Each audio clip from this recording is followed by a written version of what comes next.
Right. Bommera Rammurthy గారు ఉన్నారు BRS నుంచి. రామ్మూర్తి గారు చెప్పండి, నిన్న మనం సికింద్రాబాద్ ప్యాట్నీ దగ్గర నాలా సిచ్యువేషన్ చూసాం. ఆ వాల్ని కూల్చేయడంతో ఇళ్లలోకి అంతా నీళ్ళు వచ్చినాయి. అక్కడ ప్రజలు ఒకటే హైడ్రా కమిషనర్ని కూడా క్వశ్చన్ చేశారు.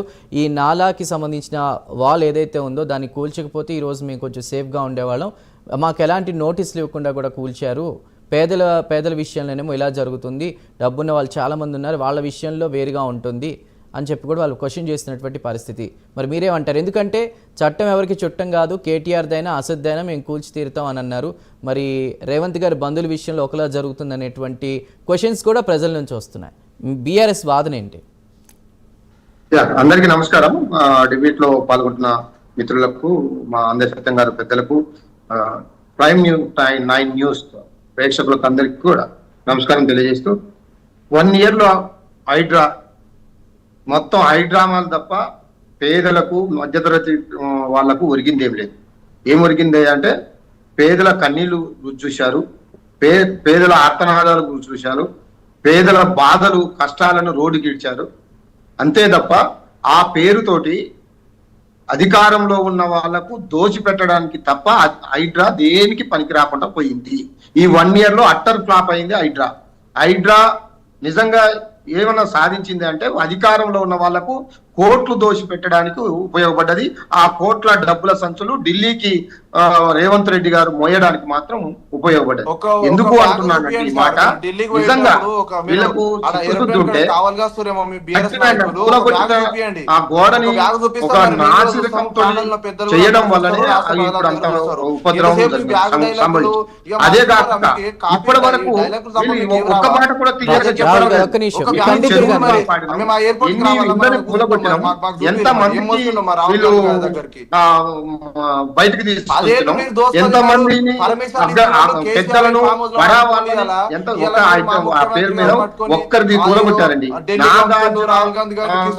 ఒకటి ఫంక్షనాలు కూలగొట్టి అందరినీ భయభ్రాంతులు చేసి వాళ్ళ దగ్గరికి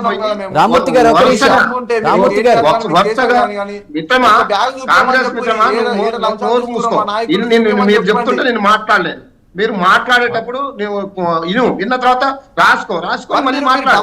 అంతేగాని నువ్వు మాట్లాడితే నేను మాట్లాడితే దానికి అర్థం ఉండదు. కాబట్టి ఒక్కసారి ఇప్పటికైనా అధికారంలో ఉన్నవారు ఎంత విస్తీర్ణంలో ఉన్న చెరువుల్ని కాపాడారు, ఎన్ని ఇండ్లను కూల్చారు, ఆ ఇళ్లలో పేదల ఇండ్లెన్ని, ఎంతమంది బడా వాళ్ళకు నోటీసులు ఇచ్చి పైసలు వసూలు చేశారు, ఎందుకు కొంతమంది అధికారులే కొంత ఏవైతే డబ్బులు తీసుకుంటారో వాటిని కూడా మేము కట్టడి చేసినామని మీరే స్వయంగా హైడ్రా ఆఫీసర్లే ఎందుకు ప్రెస్ మీట్ పెట్టి చెప్పాల్సిన అవసరం వచ్చింది?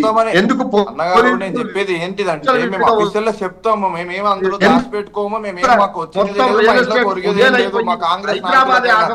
అందరూ కదా ఉన్న కంపెనీలు కూడా ఎందుకు తెచ్చినాం అన్నారు. అన్నిటికీ కారణం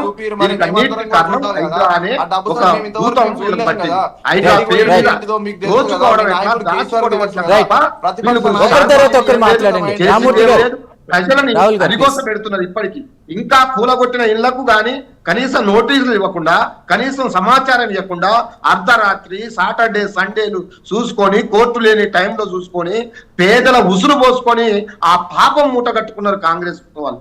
కాబట్టి ఆ పాపం వీళ్ళకు ఉత్తగా పోదు. ఖచ్చితంగా వీళ్ళని అంతం చేసే ఈ కాంగ్రెస్ పార్టీ అంతం అయ్యేదాకా వాళ్ళు నిజంగా వాళ్ళ శాపనార్థాలు మనం అంతా చూసాం. ఒక్కొక్కరు బండ బూతులు తిట్టారు ముఖ్యమంత్రి గారు.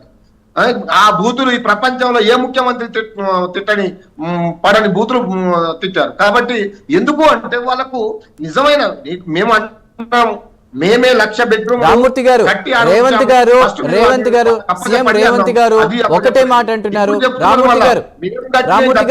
మీరు ఒక్కటి ఇల్లు కట్టలేదు, కట్టడి మట్టి తీయలేదు, మీరు కూలగొట్టడానికే పనికొచ్చారు. కూల్చివేతలకు మాత్రమే పనికొచ్చి తద్వారా కొన్ని లక్షల మంది.